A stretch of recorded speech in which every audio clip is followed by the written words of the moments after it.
This is Tom Dillon, the Lifetime Liberal, and today is Wednesday, January 18th, 2017. The title of this rant will be 4 International Hotspots Will Soon Test the Next Administration.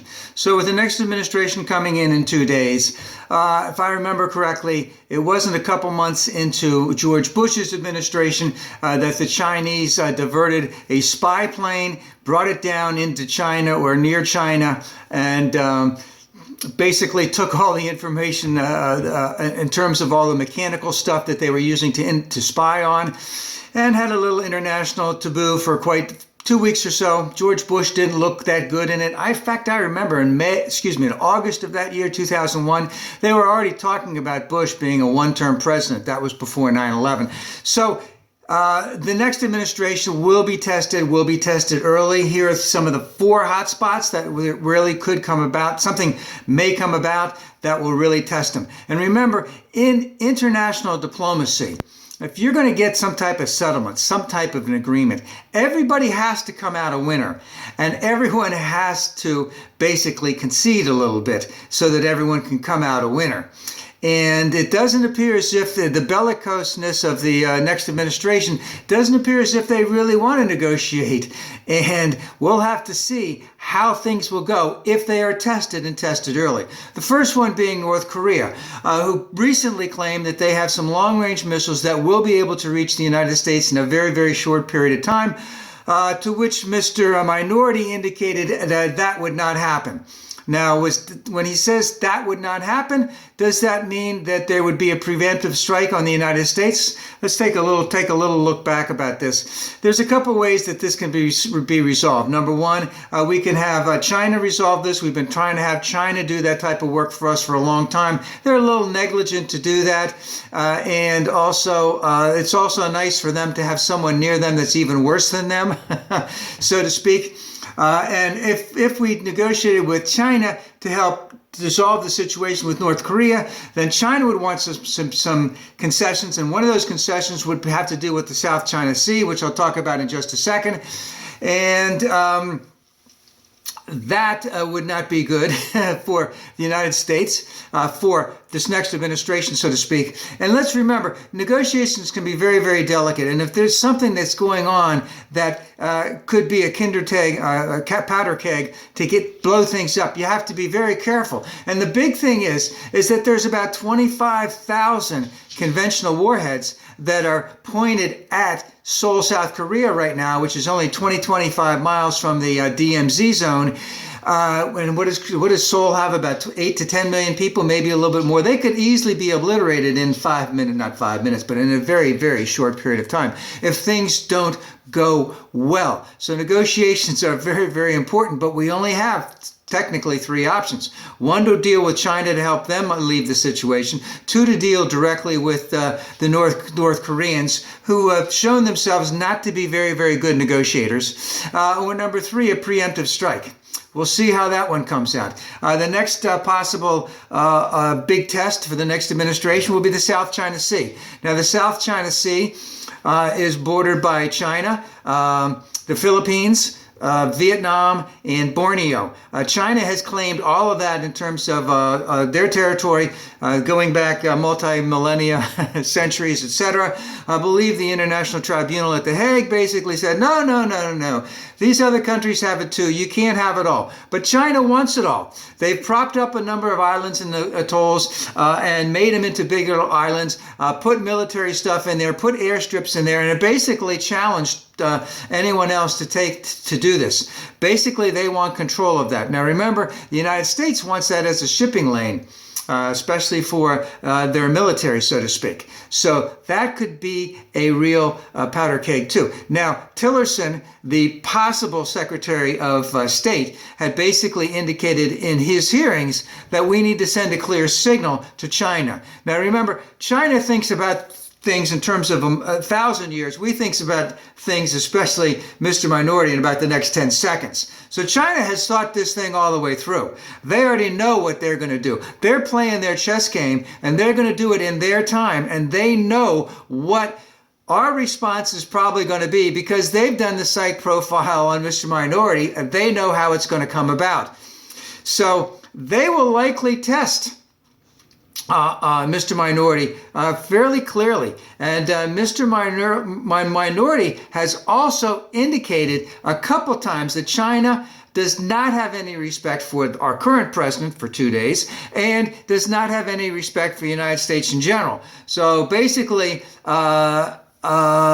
Mr. Minority is daring them to do something provocative so that he can show them the full might of the United States. And as I said, China has thought this thing all the way through. They know what they want to do, and they're doing everything in a piecemeal fashion and will test Mr. Minority and this next administration when they come into office. And remember, another thing that Mr. Minority and the next administration might do is have an eagerness to flex their muscle right at the beginning to say, hey, don't F with us.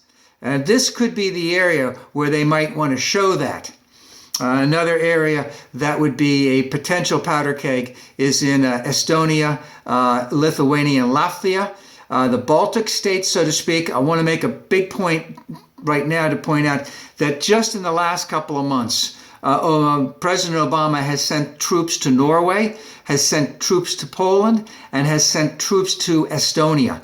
Those were all requested by those host countries because of the type of hybrid warfare that Putin and Russia has been putting on in that area and in the Ukraine and in Crimea, etc. And that hybrid warfare is basically covert operations and a heck of a lot of disinformation campaign.